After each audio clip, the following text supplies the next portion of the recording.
세상에 좋은 이론은 많습니다. 좋은 책도 많습니다. 좋은 뭐 말도 많습니다. 강의도 많습니다. 근데 제가 정말 중요하게 보는 건 뭐냐면 그렇게 좋은 것들을 어떻게 매일매일의 내 생활에서 구현하냐의 문제예요.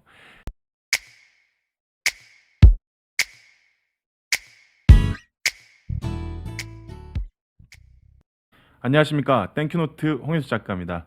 오늘은 창의적인 노트에 대한 방법에 대해서 같이 한번 이야기해 보려고 하거든요. 그러기 위해서 첫 번째로 살펴봐야 될 게 이제 노트의 변천사입니다. 노트가 과연 어떻게 시작이 됐고 지금 어떻게 변화해 왔는지를 같이 한번 봤으면 좋겠는데요. 일단 첫 번째는 1세대 노트라고도 하는데 그냥 백지 아니면 이렇게 간단한 줄만 적혀 있는 라인 노트죠. 요 정도 노트가 1세대 노트라고 볼 수가 있습니다. 그러니까 여기다가 뭐 내가 해야 될 거라든지 그런 것들 뭐 목표라든지 그런 것들을 적어서 적어 나가는 방식이죠. 가장 단순하면서도 사실은 가장 고수들이 쓰는 것이 바로 백지 노트입니다. 일정한 양식이 없죠. 그냥 노트고요. 편하게 쓰는 그냥 1세대 노트입니다. 그러다가 이제 2세대 노트가 나타난 게 뭐냐면 이제 날짜와 시간 같은 것들이 아예 인쇄가 돼 버린 거죠. 그래서 내가 해야 될 것들을 시간 순대로 맞춰서 배치를 하고 날짜를 체킹하고 이렇게 변천이 된 게 바로 2세대 노트라고 볼 수가 있습니다. 이 상태에서 이제 3세대가 나오기 시작해요. 3세대는 단순하게 이제 스케줄링을 이제 뛰어넘어서 이제 우선순위를 고려하는 노트법이 나오기 시작합니다. 그러면서 거의 동시에 이제 나의 가치를 부여하죠. 그러니까 내가 무엇을 좋아하고 무엇을 하고 싶고 무엇이 되고 싶은지 뭐 그런 것들을 융합해서 이렇게 노트에 쓰게끔 했습니다. 그렇게 한동안 해왔고 이런 노트 방법이 이제 그동안에 굉장히 많이 유행을 했었죠. 많이들 사용하셨고 또 뭐 심지어는 두꺼운 노트 수첩을 갖고 다니는 것이 굉장히 그 모든 면에서 굉장히 꼼꼼한 사람, 되게 일을 잘하는 사람 이런 이미지도 많이 줬습니다. 사실이었죠. 그래서 비즈니스맨들이나 뭐 학생들 다 마찬가지로 노트 한 권쯤은 손에 들고 다니는 것이 마치 일을 잘하는 사람의 어떤 모델링처럼 되어 있었습니다. 근데 사실 노트를 이렇게 뭐 시간 순대로 쓰고 뭐 효율성과 효과를 높이고요. 이게 성과를 높이고 이런 것들이 거의 노트의 기능이었는데 왜 그랬냐면 사실 산업화 시대에 맞는 노트법이었습니다. 우리가 똑같은 물건을 얼마나 많이 파느냐, 그게 이제 핵심이었던 시대에서는 좀 더 효과적으로 효율적으로 물건들을 만들어내야 되거든요. 개인의 개성보다는 어떤 표준화된 매뉴얼이나 어떤 표준화 시스템을 굉장히 중요시했었던 겁니다. 자, 그래서 많은 물건을 내다 팔아야 된다. 그러니까 수출 주도. 그러니까 그렇게 산업을 위주로 했을 때는 그렇게 하다가 이제 어떤 기기가 나타났냐면 이제 스마트폰이 나타나죠. 이 스마트폰이 바로 이 스케줄러의 기능을 포함하게 됩니다. 대표적으로 제가 봤을 때는 이제 구글 캘린더, 네이버 캘린더 이런 것들, 이런 캘린더 앱들이 기존의 플래너를 대체하기 시작을 했죠. 처음엔 불편했습니다. 차라리 그냥 종이로 쓰는 게 낫겠다 싶었었는데 이게 계속 발전하고 진화하다 보니까 너무 좋아진 거죠. 저도 지금은 구글 캘린더 굉장히 잘 쓰고 있습니다. 종이 노트는 이제 구글 캘린더 같은 캘린더 앱에 거의 정복됐다, 극복됐다라고 볼 수도 있다라고 저는 확신을 해요. 그래서 단순히 생산성을 높이고 뭐 효과적, 효율적 그 성과를 높이기 위해서 우리가 노트를 쓰는 시대는 지나가야 된다라고 보거든요. 왜냐하면 바로 이 녀석 때문입니다. 로봇이죠. 로봇은 앞서 언급했던 모든 요소들을 한 방에 해결합니다. 로봇은 쉬지도 않죠. 엄청난 지식을 한 방에 습득할 수 있죠. 계속 반복해서 일을 할 수가 있기 때문에 결국 성과는 이제 로봇이 담당하는 시대가 왔다 이렇게 봤거든요. 그러면 우리 인간이 무엇을 추구해야 되느냐, 뭐 어떤 가치를 삼아야 되느냐, 그것을 위해서 우리가 어떤 것을 목표로 삼아서 노트를 해야 되겠느냐라고 본 거예요. 그러니까 디지털 노트가 좋긴 좋은데 디지털 노트가 100%는 아니라는 느낌이 자꾸 드는 거예요. 분명히 종이 노트도 해야 될 게 있다 이렇게 봤거든요.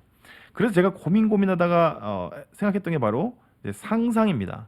인간만이 할 수 있는 게 무엇일까? 가만히 생각해 보니까 좀 엉뚱하잖아요. 엉뚱할 때도 있고 때로는 매일매일 일을 잘하다가도 뭐 하기 싫을 때도 있고 감정의 동물이잖아요. 그러다 보니까 인간은 어떤 면에서 AI를 능가할 수 있을까를 고민을 많이 했었고 그것을 위해서 우리가 노력해야 된다 이렇게 생각을 봤는데 그게 그렇게 고민하다 보니까 이제 창의라는 단어가 새삼스럽게 다시 한번 생각이 났죠. 아, 창의적이어야 되는구나. 그럼 어떻게 창의적이어야 될까? 이렇게 봤던 거예요. 근데 창의적이라는 것은 굉장히 어려운 말입니다. 이게 뭐 창의라는 뜻을 정의하기가 쉽지가 않죠. 왜냐하면 창의는 그것이 표준화되고 그것이 매뉴얼화돼서 요렇게 공식화돼 가지고 요렇게 하면 창의적이다라고 할 수가 없는 게, 그렇게 되는 순간 창의적인 게 아니거든요. 창의라는 것은 열심히 일하면서 나오는 걸 수도 있고, 아니면 땡자땡자 놀다가 나올 수도 있는 것이고, 이게 종잡을 수가 없는 거예요.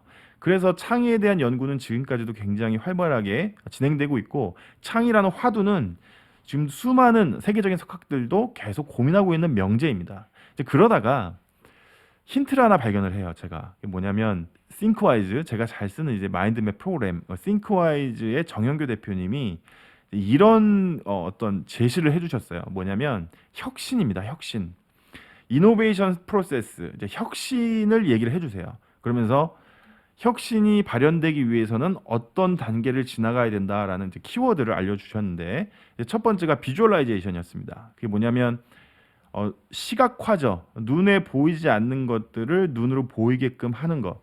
그러니까 공부를 잘하는 사람이나 일을 잘하는 사람이나 공통적인 특성이 뭐냐면, 잘 보이지 않는 것을 잘 보고 그것을 패턴화하는 습성이 있다고 해요. 그러니까 시각화를 잘하고 시각적 사고를 잘한다. 그러니까 그 다음 단계가 시각적 사고입니다.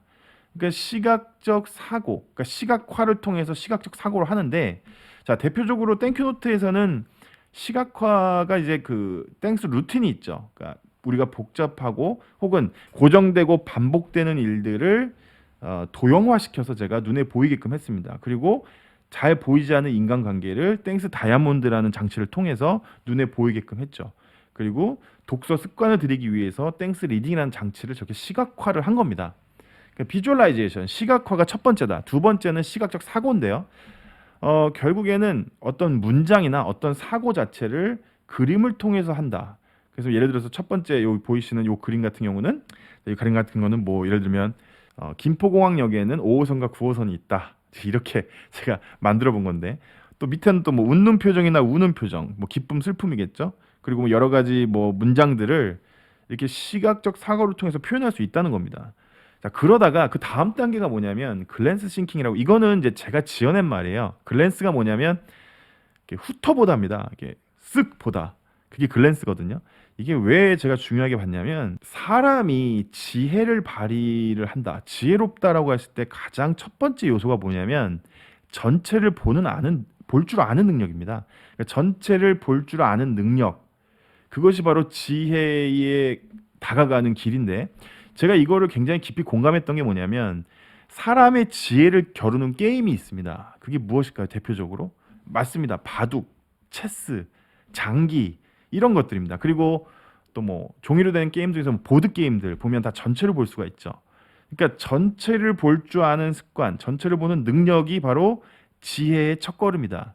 결국 전략이라는 것은 전체를 보는 사람, 지혜로운 사람이 전략을 만들어낸다는 거죠. 부분 부분에 집중하면은 절대 전체를 볼 수가 없으니까, 그러니까 부분과 전체를 왔다 갔다 해야 되는데, 그것이 제가 봤을 때는 조감적 사고라고 하죠. 그 글랜스 싱킹, 전체를 볼 줄 아는 습관이 매우 중요하다, 이렇게 본 겁니다.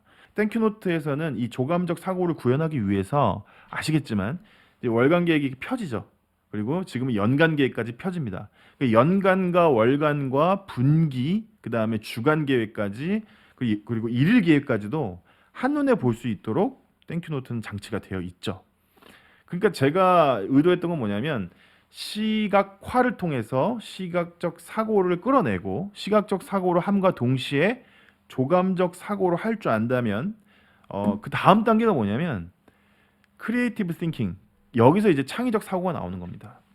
창의적 사고는 이제 좌뇌와 우뇌가 같이 결합되는 사고, 굉장히 논리적이고 분석적이면서 또 엉뚱하고 또 획기적이기도 하고 좀 황당한 그런 이 두 개의 좌뇌와 우뇌가 연합해서 움직이는 작용이 바로 크리에이티브 띵킹으로 봤거든요. 그러니까 이 예시에서 보면은 마인드맵이 뭐냐면 시각적 사고와 조감적 사고를 동시에 해줄 수 있는 어떤 방법입니다.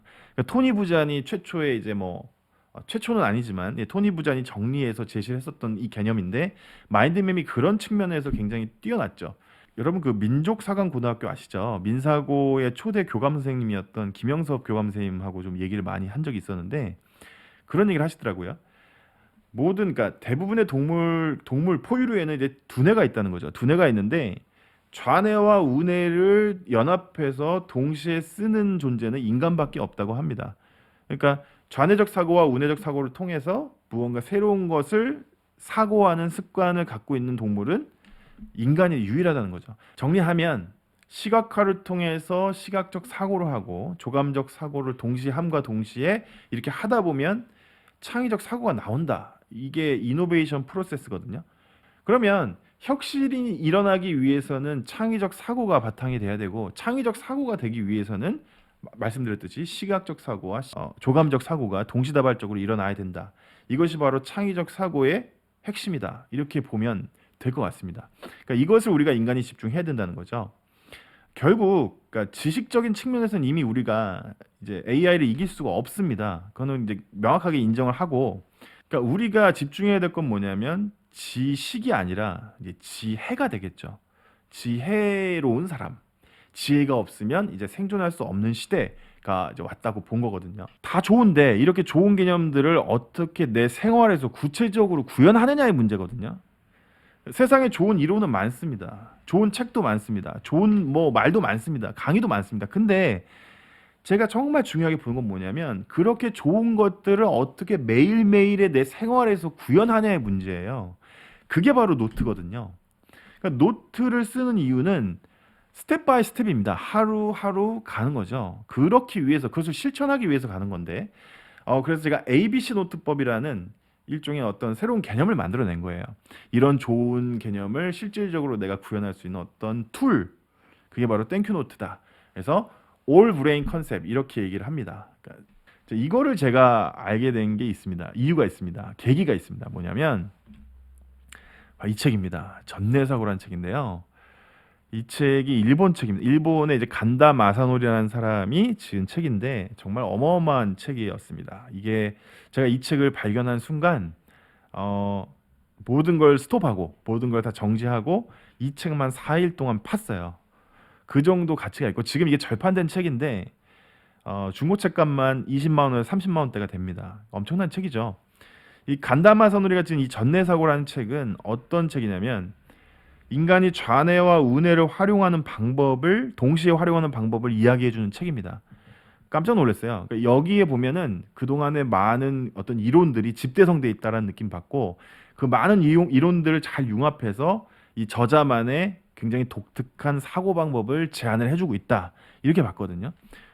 기회가 되시면 꼭 보셨으면 좋겠고 도서관에서 빌려보시는 게 가장 베스트일 것 같고요. 그다음에 저는 개인적으로 간다마사노리의 책은 모든 책을 다 구해서 다 읽어봤습니다. 그리고 또 앞으로도 계속 반복해서 읽어야 된다고 생각을 하는데 굉장히 뛰어난 사람이다 이렇게 봤거든요. 자 이제 그럼 이 책에서 무엇을 얘기하고 있느냐를 좀 같이 이야기해 보고자 합니다. 뭔 얘기인데 도대체 이 책이 뭐가 그렇게 대단한데 이걸 좀 말씀드릴게요. 간단하게 요약하겠습니다. 자 일단 예를 한번 들어보겠습니다. 땡큐노트의 5개년 사업 계획을 세운다고 한번 가정을 해볼게요. 땡큐노트의 5년의 사업 계획. 그러니까 이 영상을 보고 계신 분들이 이 땡큐노트의 대표이사입니다. 저처럼 사업 계획을 세운다고 생각하겠습니다. 그럼 제일 첫 번째 해야 될 게 뭐냐면 이렇게 6개의 공간이 있는 도형을 그립니다. 사각형을 그립니다. 이렇게 그리고 첫 번째 이제 간다 마사노리가 제안한 첫 번째는 뭐냐면 땡큐노트를 써서 굉장히 행복한 사람을 생각해 보라는 거예요. 상상을 하는 겁니다. 과연 누가 땡큐노트 써서 이렇게 행복해 할까? 그 사람이 지금 어떤 표정을 짓고 있을까? 그 사람이 지금 어떤 말을 하고 있을까? 그 사람이 어떤 행동을 하고 있을까? 이런 것들을 생각해 보라고 했어요. 그러면서 간단하게 이미지로 그리고 오른쪽 위에다가 이미지로 그리고 이렇게 말풍선을 그리라고 합니다. 말풍선을 쓰래요. 저는 3인 가족을 생각했습니다. 그래서 아빠, 엄마, 딸이 있는데 이제 엄마가 저한테 얘기해요. 모두 홍 작가님 덕분이에요. 이렇게 저한테 얘기를 해주고 있습니다. 그리고 아빠입니다. 아빠는 책도 이렇게 쉽게 쓸 수 있다니요. 이렇게 저한테 말하고 있어요. 그 다음에 꼬맹이가 저는 공부하는 게 노는 거였어요. 이렇게 말하고 있습니다. 저한테 이렇게 얘기하고 있다가 좀 상상하는 거예요. 땡큐노트를 써서 굉장히 큰 효과를 보신 이 가족분들이 저한테 하고 있는 말입니다. 그러면서 제 손을 잡아요. 그러면서 너무 감사하다고 저를 막 끌어안고 막 이렇게 뭐라고 해야 되죠? 뭐 감사의 표시라고 하면서 뭐 작은 선물도 하나 줍니다. 굉장히 비싼 뭐 만년필 뭐 이런 것을 저한테 주고 있는 것을 제가 정말 리얼하게 상상하고 있어요. 그러니까 간다마 서노리가 했던 말은 뭐냐면 우선 굉장히 만족해하는 고객이 누구겠느냐, 그리고 그 사람이 어떻게 하고 있느냐를 보라는 거예요. 정말 두 번째는 뭐냐면요, 현재의 모습입니다. 현재의 그 고객들의 모습입니다. 그러면서 어떻게 말을 하고 있냐면 이제 꼬맹입니다. 아, 공부하기 싫어, 짜증나, 이렇게 말하고 있어요. 이렇게 제가 상상하고 있고요, 제가. 그다음에 아, 맨날 영양가 없이 바쁘기만 하고, 이게 아빠의 말입니다. 이게 뭔 말이냐면 아빠가 직장인인데 책을 한 권 쓰고 싶은 욕심이 늘 있는데 맨날 바쁘기만 한 거예요. 너무 힘들었다. 뭐 이게 그렇게 푸념하는 말입니다. 그리고 엄마입니다. 엄마는 살이 너무 많이 찐 거예요. 이제 결혼하고 이제 육아를 하면서 이제 몸 관리를 잘 못하다 보니까 살이 많이 찐 상태. 그래가지고 나 너무 살이 쪄서 어떡하지? 슬퍼하는 모습을 제가 상상을 했습니다. 그러니까 지금 보세요. 저는 미래의 고객에 만족해하는 모습을 상상하고 있고, 그다음에 현재 모습을 상상하고 있습니다. 자, 이 상태에서 곡선을 그립니다. 이게 두 번 꺾이거든요. 한 번, 두 번. 그냥 곡선을 그리라고 해요. 그리고 나서 간다마선으로 이렇게 얘기합니다. 이 상태에 있는 고객이 이 단계로 가기까지의 여정을 곡선으로 표현한 거다라고 얘기를 하거든요. 그러니까 그 여정은 어떤 굴곡이 있을 거라는 거예요. 이렇게 쭉 올라가는 어떤 뭐라 해야 되죠? 비례적인 어떤 선이 아니라 우여곡절이 있는 선일 것이다. 이렇게 그리래요. 그리고 나서 세 가지 포인트를 잡으라고 합니다. 이렇게 첫 번째는 아하 포인트입니다. 자, 아하 포인트는 뭐냐면 이렇게 고객이 만족하고 행복하게 되기까지 이게 가면서 결정적 사건이 하나 있었을 거라는 거예요. 그 결정적 사건이 무엇이겠냐를 상상하라는 겁니다. 그러면서 제가 이렇게 상상했어요. 아, 이영철 씨라는 사람이, 아빠가 이영철 씨인데, 이영철 씨라는 사람이 회사에서 전략기획실 부장으로 승진했고 이 회사의 중요 프로젝트 담당자가 되는 이런 일이 발생을 했다. 저는 이렇게 상상을 했어요. 그러면서 너무 신났겠죠. 그 다음에 또 얘기한 건 뭐냐면 5호 포인트입니다. 그 전 단계. 그럼 무슨 일이 있었을까? 그래서 아빠의 메모 습관을 엿본 가족들도 메모를 시작했는데 아이 성적이 오르고 엄마는 살이 빠지고 아빠는 근본 회사 프레젠테이션 발표에서 싱크와이즈와 에버노트 땡큐노트를 활용해 가지고 대표한테 극찬을 받은 일이 벌어진 거다. 이렇게 본 거거든요. 그다음에 포인트입니다. 처음에 아빠가 이 땡큐노트를 만나가지고 아날로그 메모의 중요성을 알게 됐고, 그러니까 이영철 씨가 땡큐노트를 쓰기 시작한 지 3개월 단위로 이제 삶을 피드백하기 시작했다. 이렇게 본 거예요. 이 세 가지 포인트를 잡으라고 해요. 아하 포인트, 오호 포인트, 포인트. 이걸 조금 외우기 쉽게 하면 오아로 제가 했거든요. 오아 포인트라는 거예요. 오아. 1단계, 2단계, 3단계. 가장 불만족스러운 고객의 상태에서 가장 만족스러운 상태까지 120% 만족하는 이 상태까지 가기 위한 여정에서 세 가지 중요 포인트를 잡아라. 예, 여기가 이제 간다마선으로의 얘기예요. 자, 그러면 이게 좀 엉뚱하죠. 이게 왜 엉뚱하냐면 보세요. 우린 지금 땡큐노트의 5개년 사업 계획을 생각하자고 했지 갑자기 이영철 씨의 인생 여정을 바라보는 그런 게 아니었단 말이에요. 그런데 이게 본질에 벗어날 수도 있다라는 걱정이 드는 거죠. 간다마선으로 그런 얘기를 합니다. 이렇게 회의를 하다 보면 자기가 걱정을 했던 게 뭐냐면 좀 이렇게 주제가 세지 않을까 이렇게 걱정을 했다고 해요. 근데 그 여정을 그리고 나서 이제 직원들이 이렇게 말을 하기 시작합니다. 아마 저렇게까지 되기까지 각종 수험서나 학교에서 땡큐노트를 표준 양식으로 사용하지 않을까요? 뭐 이렇게 얘기를 했다고 해요. 그 다음에 미국, 일본, 중국, 대만, 태국, 필리핀, 러시아, 몽골, 네팔 등 세계 각지에서 땡큐노트를 활용한 사례를 확인하기 위해서 한국에 방문하지 않을까요? 뭐 이렇게 상상한 거예요, 직원들이. 그 다음에 땡큐노트 앱이 개발돼서 모든 스마트폰에 프리인스톨이 될 정도로 활성화되지 않을까요? 자, 땡큐노트사는 종이를 파는 문구사가 아니라 사람들이 자신의 삶과 있는 그대로의 내 모습을 깊이 사랑하도록 돕는 창조를 창조하는 회사가 될 것입니다. 이렇게 되지 않을까요?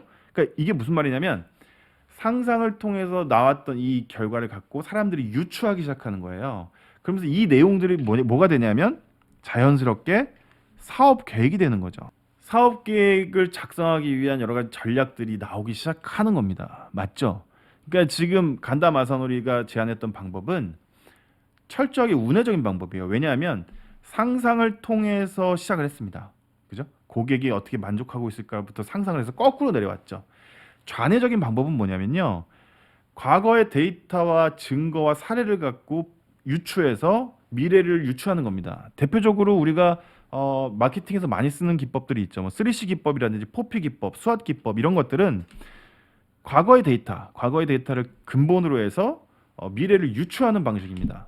그러면 지금 간다마 선우리가 얘기하는 것은 거꾸로 내려왔죠. 운회적인 방식인 거죠. 그러니까 좌뇌적인 방식이 나쁘다는 얘기가 아닙니다. 좌뇌적인 방식과 운회적인 방식을 같이 쓴다는 얘기죠.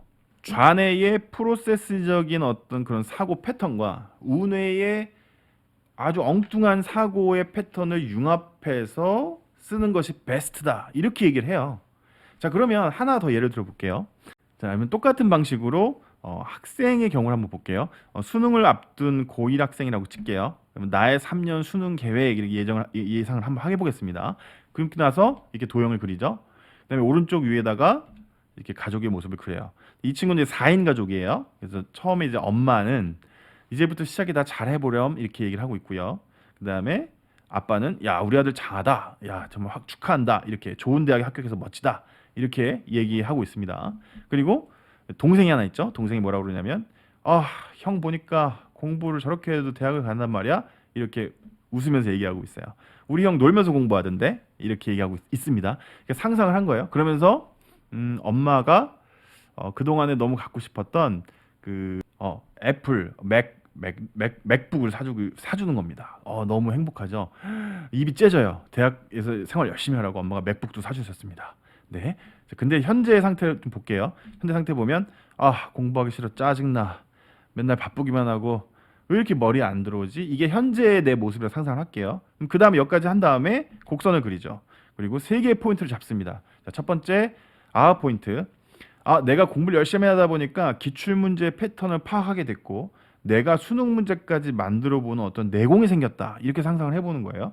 이 전 단계 뭐냐면 모든 시험은 기출문제에서 나온다는 중요한 단서를 잡아서 그 깨닫고 수능 기출문제를 무작정 풀어보는 단계. 이런 일이 있을 것이다 상상을 하는 겁니다.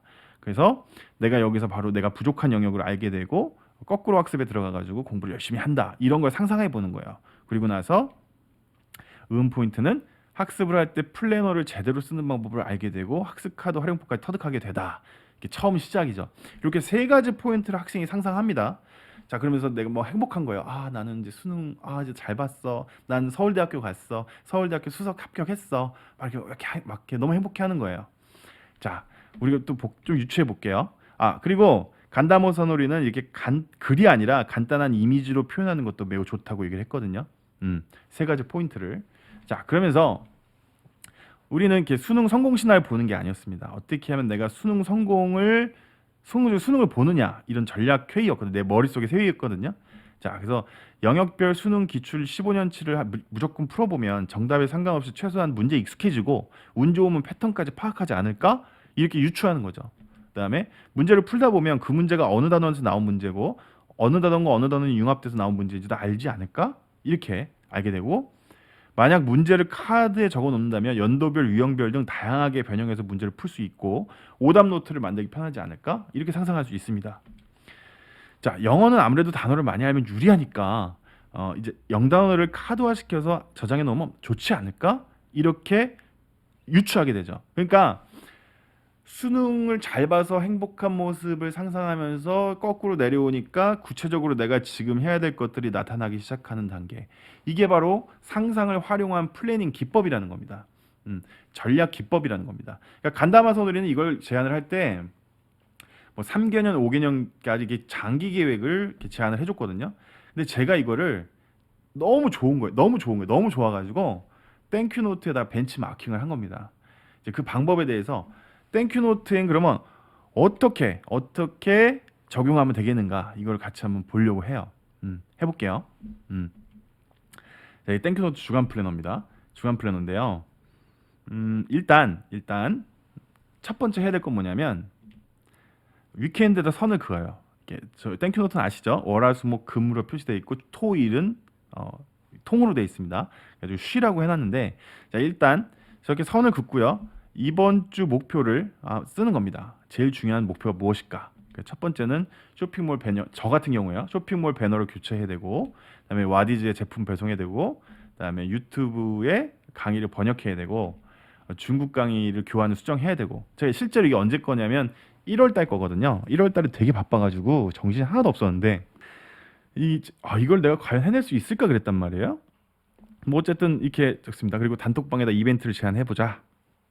이렇게 제가 이렇게 여러 가지 미션을 적었는데 자, 첫 번째 뭐라고 그랬죠?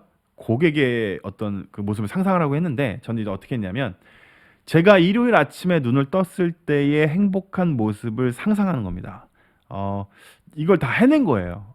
뭐 제가 솔직히 월요일 날에는 야 이거 다 해낼 수 있어? 이렇게 제가 생각했거든요. 근데 일단 가타부타 다 내려놓고 해냈다. 무조건 해냈다를 상상한 거예요. 그러면서 제가 뭐라고 그랬냐면 아 최선을 다했고 정말 여유가 이제 있다. 너무 행복한 한 주였다. 이렇게 제 자신한테 말하는 걸 상상했습니다. 자, 그다음에 처음에는 이제 과연 내가 해낼 수 있을까? 이렇게 상상을 한 거죠. 자, 그리고 나서 이제 곡선을 그립니다. 곡선은 자, 월요일 날 이렇게 올라가요. 월요일부터 올라가서 화요일 날 중반부까지 올라가다 수요일 날 내려옵니다. 내려오다 다시 수요일 중반부에서 올라가요. 그리고 나서 목요일 날 다시 올라갔다가 금요일 날 내려왔다가 토요일 날 이렇게 올라갑니다.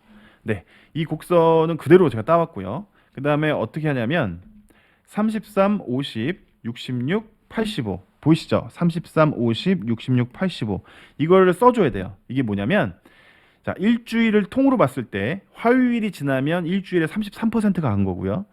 수요일이 끝났으면은 반이 갔다. 그러니까 토요일로 기준으로 봤을 때 그 다음에 목요일이 끝났으면 66%, 85% 이렇게 된 거죠. 이렇게 진행 상황을 표시해 준다. 이것도 이제 제가 해본 거고 이렇게 얘기합니다. 간다 마사노리는 테프카스라고 해요. 그러니까 이 곡선의 뜻이 뭐냐면 여기가 이제 try, all 이렇게 모든 것을 시도하는 단계. 그다음에 여기가 이벤트입니다. 이벤트. 모든 것을 시도하다 보면 어떤 일이 발생할 것이다. 그죠? 그런 단계. 그다음에 그 발생된 이벤트를 피드백, 관찰하는 거죠. 저게 어떤 것을 의미하고 있을까? 이렇게 관찰하는 단계거든요. 그다음에 여기 체크입니다. 관찰한 것들을 체크한 다음에 A가 adjust. 자, 조정입니다. 조정. 자, 조정을 해서 그다음에 success로 가는 단계.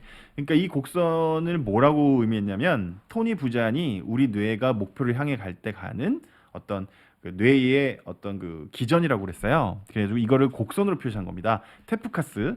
그다음에 위에 보면 VAKFM이라고 있죠. 제가 바크 FM이라고 그랬는데 뭐냐면 상상을 할 때 정말 생생하게 상상하란 말이 많이 듣잖아요. 그죠?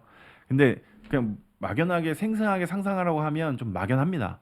그래서 조금 기준점을 준 거예요. 그래서 뭘 하냐면 V가 뭐냐면 비주얼라이제이션 눈에 보이듯이 비전 그죠? 눈에 보이듯이 그다음에 A가 audience입니다. 귀로 듣듯이 뭐라고 말하냐. 그다음에 K가 키네스테틱 이제 감각입니다.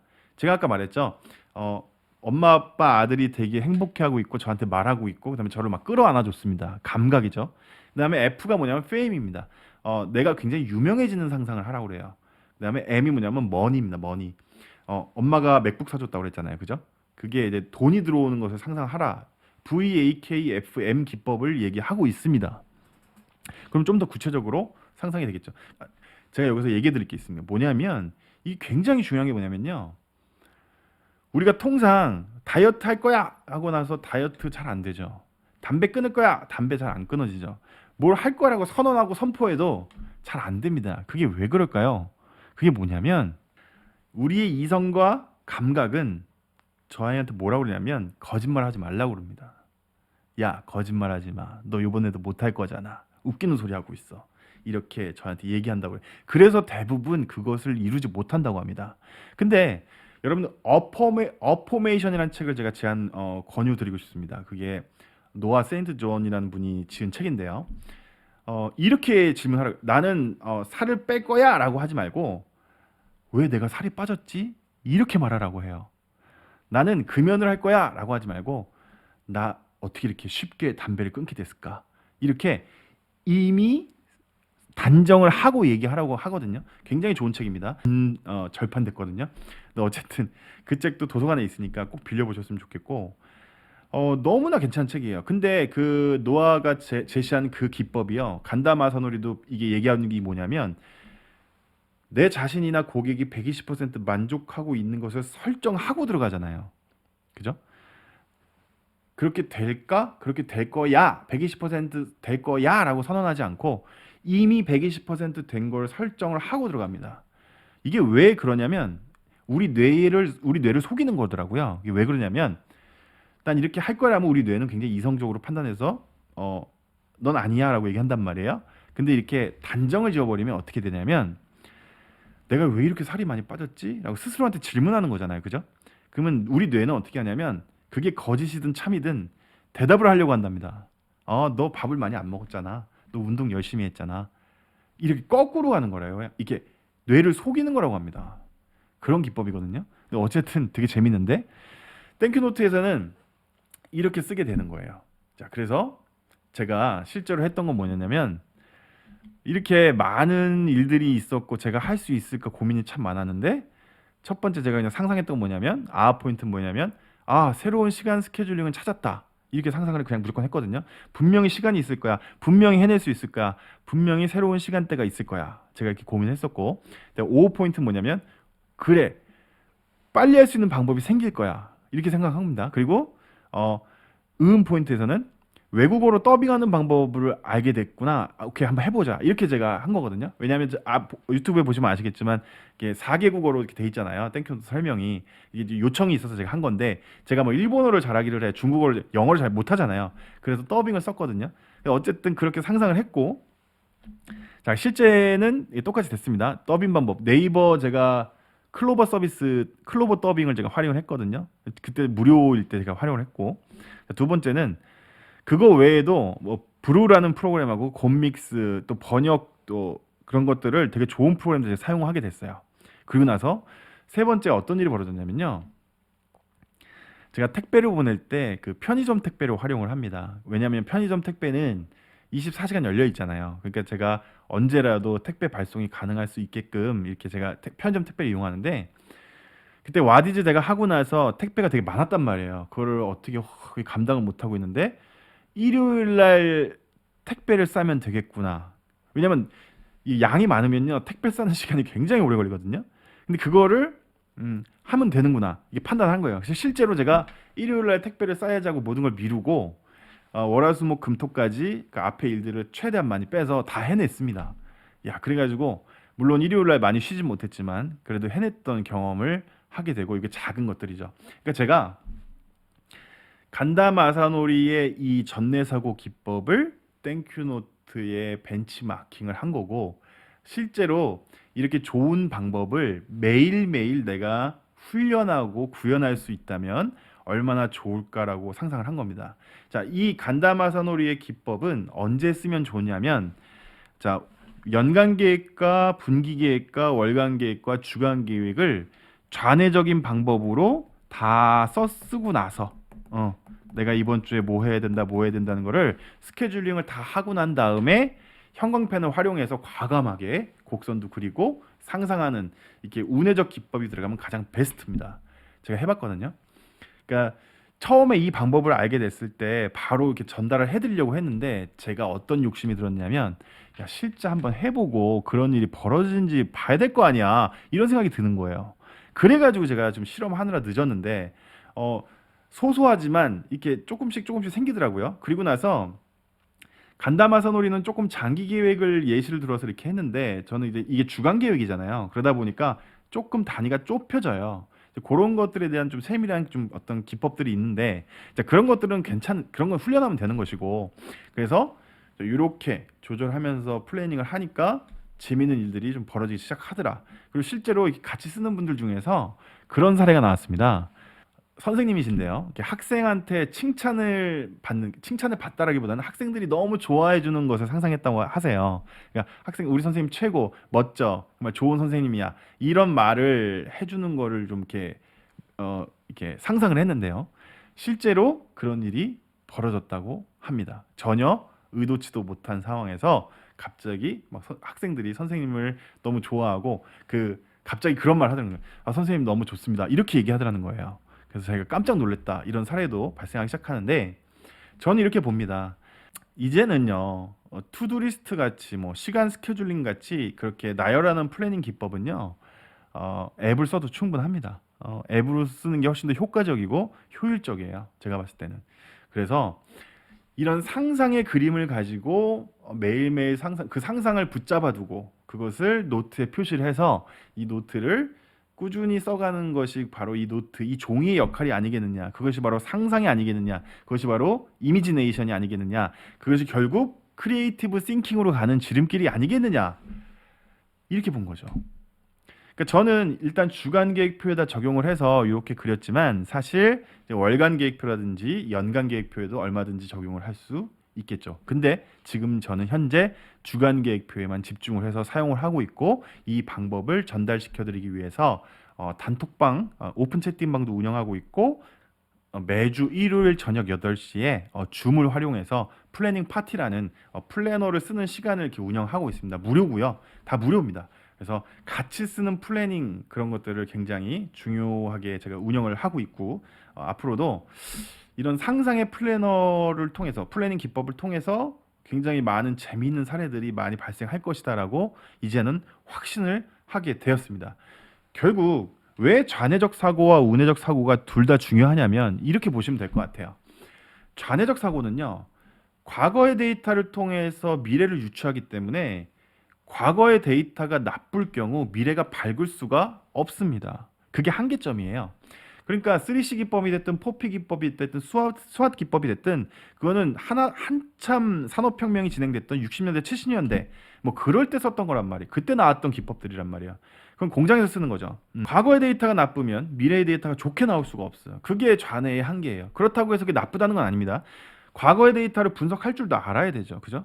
근데 우뇌를 활용해서 어떤 걸 이제 이어가야 되냐면 과거의 데이터와는 상관없이 우뇌의 행복함을 기초로 해서 현재로 끌어내리는 방법을 써야 된다는 거예요. 그러니까 좌뇌와 우뇌를 동시다발적으로 활용을 하면서 플래닝을 해나가는 것이 정말 중요한 기법이 되었다.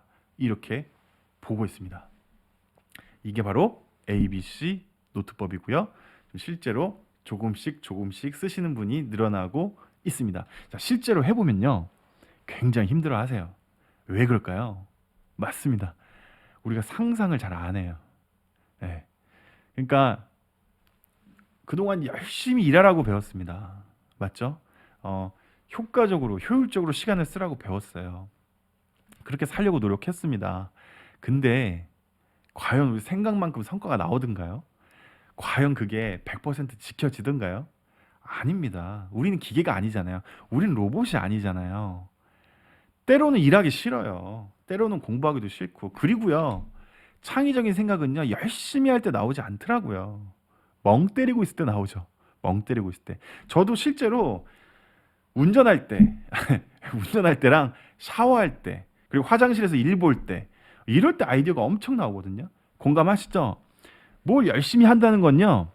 이미 프로세스가 정해져 있다는 얘기고요. 그 프로세스대로 해 나가야 된다는 얘기인데 그거는 창의성이 개입할 여지가 적습니다. 그걸 해내면 되니까. 그죠? 그래서 이 ABC 노트법을 제가 개발을 하고 나서 너무 행복했고 간담 아사노리한테 너무나 감사했죠. 그리고 제가 아까 어포메이션도 말씀드렸었는데 사실 어포메이션뿐만 아니라 저는 형 이상학적 책들도 많이 이렇게 봅니다. 그러니까 뭐 꿈을 이루는 사람들의 뇌라든지 와칭이라는 책이라든지 뭐 이런 책들 굉장히 권해드려요. 또 네빌링이라는 책도 괜찮고요. 근데 그런 형 이상학적 책들이 상당히 어렵습니다. 그리고 또 뇌과학 쪽 책들도 굉장히 어렵고요. 근데 제가 아까도 말씀드렸지만 중요한 건 뭐냐면요. 어려운 거 좋다니까요. 좋은 거 좋다니까. 근데 그걸 어떻게 우리 생활에서 구현하냐의 문제라니까요. 그죠? 제가 땡스 다이아몬드라는 이 장치도 사실 5가지 사랑의 언어라는 책을 통해서 제가 알게 됐는데 정말 칭찬하고 인정하고 감사하고 함께하고 뭐 서로 스킨십하면서 그런 행복 요소들을 갖고 나가는 것이 우리 인간관계에 매우 중요한데 그것을 어떻게 우리가 매일매일 적용할 것이냐의 문제에 있어서는 정말 어려웠다는 거예요. 그걸 노트를 통해서 할 수 있었다. 이렇게 말씀드리고 싶고 이렇게 플래닝을 하지 않으면 차라리 종이 플래너는 쓰지 않는 게 전 100% 낫다고 보거든요. 음, 맞습니다, 그게. 그래서 이렇게 하는 기법들은요, 뭐 직장인들뿐만 아니라 뭐 학생들도 뭐 매주 공부하면서 내가 뭐 더 세밀하게 들어가면 되겠죠. 내가 이번 주에는 방정식에 대해서 분명히 이해할 수 있을 거야. 아직 내가 방정식 이해 못했어요. 뭐 예를 들면 미분에 대해서 내가 잘 이해는 못하고 있지만 분명히 일요일 날 아침에는 내가 미분에 대해서 이해하고 있을 거야라고 상상을 한 다음에 거꾸로 내려오는 겁니다. 이렇게 그러면서 스터디 플래너도요, 사실 보면 단순해요. 그냥 시간대별로 써서 했는지 안 했는지 체킹하고 오늘 몇 시간 공부했는지 쓰고 뭐 나의 응원의 메시지도 쓰고 막 이렇게 돼 있거든요. 기본적으로. 그러니까 그리고 스터디 플래너는 또 데일리 중심입니다. 일일 작성이 집중하게 돼 있어요. 왜 그럴까요? 우리가 좀 통찰력 있게 봐야 됩니다. 자, 왜 일일 노트가 플래너에서는 핵심이 될까요? 검사하기 편합니다. 그죠? 검사하기 편해요. 사실 데일리, 그러니까 일일 노트를 스터디 플래너 써보면요 공간이 많이 남습니다. 그죠? 그래서 저는 스터디 플래너도 주간이 중심이 되든 보거든요. 주간이 중심이 돼야 되고 그다음에 데일리가 보조를 해줘야 된다고 보는데 어쨌든 학생들도 충분히 상상을 통해서 이 플래너를 쓰는 것이 매우 중요할 것이다라고 보고 있습니다. 그리고 뭐 직장인들도 마찬가지고 사업하시는 분들 물론 마찬가지겠죠. 그렇게 모든 분야에서 이 플래닝 기법은 반드시 활용을 할 수 있을 것이라 저는 확신을 하고 있습니다. 자, 이렇게 곡선을 그리고 하면 되겠죠. 자, 메모의 힘입니다. 이제 정리하겠습니다. 땡큐노트는 원래 처음부터 제가 이게 업무와 관계와 학습을 사명을 바탕으로 적절하게 편집을 하면 행복과 재미를 느낄 수 있다라는 개념으로 설계했던 노트입니다. 그러니까 아무것도 아닌 것 같지만 굉장히 깊이 고민했었고 제가 메모를 통해서 혁신적인 성장을 할 수 있었던 그 이유가 무엇인가를 고민하면서 최대한 체계적으로 만든 노트거든요. 그리고 최근에는 제가 메모를 통해서 이 영상이 또 있습니다. 이 영상도 메모가 과연 우리 인생에서 어떤 역할들을 감당을 해줄 수 있느냐라는 어떤 그 개념들이었는데 이렇게 제가 체계화시킨 사례도 있고요. 그러니까 결국 메모가 앞으로도 굉장히 중요한 그런 시대에는 변하지 않을 것이다. 그러니까 이제는 과거의 노트 기법은 이제는 스마트폰한테 맡길 것들은 맡기고요. 우리가 인간이 해야 될 것들은 AI가 로봇이 범접하지 못하는 플래닝을 해야 된다. 즉 황당하고 어처구니 없는 상상을 통해서 우리가 플래닝을 해 나가야 된다. 이렇게 보시면 좋으실 것 같아요. 전 땡큐노트 오픈 채팅방을 지금 현재 운영하고 있고요. 아직은 좀 작습니다. 별로 많이 안 계세요. 그러니까 누구나 좀 오셨으면 좋겠고 카카오톡 검색창에다 땡큐노트를 치시면 땡큐노트 오픈 채팅방이 나오고요. 거기서 메모에 대한 여러 가지 것들을 같이 공유하는 그런 이제 어떤 공간입니다. 그리고 매주 일요일 저녁 8시에는 제가 줌을 활용해서 플래닝 파티를 하고 있습니다. 이게 ABC 이 컨셉이요. 이 노트법이 한 번 들으면 잘 되지 않아요. 제가 같이 있어도 이 코치가 같이 있어도 이렇게 해드리면 굉장히 어려워하시는데 이런 방송을 한번 보고 이런 영상을 한번 보고 다 잘할 수 있다면 얼마나 좋으시겠습니까? 그죠? 그러나 이렇게 같이 하는 공간을 제가 마련해서 일주일에 한 번씩 우리가 플래너를 통해서 우리 삶을 혁신해 나가는 것들을 이렇게 하는 그런 것들을 지금 하고 있거든요. 그래서 많이 좀 와주셨으면 좋겠고 이 링크는 카카오톡 오픈 채팅방에 제가 공지를 해놨습니다. 그래서 이것도 무료로 얼마든지 같이 플래너를 했으면 좋겠고요. 저는 앞으로 플래너를 통해서 여러 가지 미션에 도전하려고 합니다. 첫 번째는 책 쓰는 거거든요. 우리가 책을 어떻게 메모를 통해서 노트를 통해서 어떻게 책을 잘 쓸 수 있겠느냐 이제 이런 것들도 하려고 하고요. 두 번째는 다이어트입니다. 제가 지금 하고 있어요. 제가 원래 2019년도 18년도 이때 2달 반 만에 18kg를 뺐단 말이에요. 그때 노트를 활용해서 뺐는데 지금 2021년 2년 만에 요요가 왔습니다. 다시 낮췄죠. 그래가지고 98.7에서 시작을 했어요. 근데 지금 13일 만에 90 제가 몇 시죠? 93까지 내려왔습니다. 그러니까 5.7kg 정도 빠졌거든요.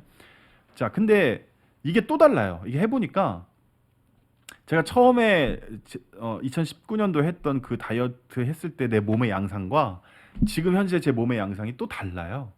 야, 그래가지고 이거를 제가 노트로 다이어트를 하는 모임을 지금 이제 어떤 지식 모임 노다지거든요. 노다지 그거를 제가 하려고 하고 다이어트라는 것이 무엇이냐? 다이어트가 단순히 체중을 빼는 것이냐? 아니면 우리가 건강에 대해서 알고 건강에 대한 지식을 알고 건강스럽게 건강하게 사는 것이 중요한 것이냐의 문제에 있어서 이 프로그램을 제가 운영하려고 합니다. 그리고 노트와 카드, 학습 카드 있죠? 학습 카드를 통해서 학습하는 사람들 제가 지금 열심히 하고 있거든요. 그리고 노트로 매출을 올리는 사람들 이런 여러 가지 프로그램들을 하려고 해요. 제가 이거 다 실험했습니다. 그래서 노트 땡큐 노트를 써서 매출이 올라가신 분들도 생겼습니다. 그리고 땡큐 노트를 통해서 너무나 고마워하시는 분들도 많이 생겼고요. 너무나 제가 감사드리고요. 그리고 제가 땡큐 노트 학습 카드를 활용해서 또 고등학생들하고 같이 또 영어 단어도 했었고 제 딸하고 같이 또 외국어 학습도 하고 있거든요. 자, 그런 것들에 대해서 같이 오픈을 하고 또 필요하면 원하시면 이렇게 과정을 공유해서 같이 해 나가는 그런 프로젝트를 하려고 합니다. 오늘 방송 좀 길었죠. 좀 보시기 편하도록 제가 구간별로 나눠 놓겠습니다. 메모는요, 사실은 굉장히 혁신적인 도구입니다. 인간만이 할 수 있고, 굉장히 큰 힘을 갖고 있죠. 그런데 너무나 가까이 있고, 너무나 함께 하다 보니까 우리가 좀 소홀해지는 게 사실입니다. 미래에도 메모는 역시 중요한 요소일 것이고, 그리고 아날로그 노트의 가치도 오히려 더 올라가는 그런 시대가 저는 분명히 올 거라고 보고요. 여러 가지 혁신들이 좀 일어났으면 좋겠다라는 상상을 제가 같이 하면서 이번 영상은 마치도록 하겠습니다. 긴 시간 감사합니다.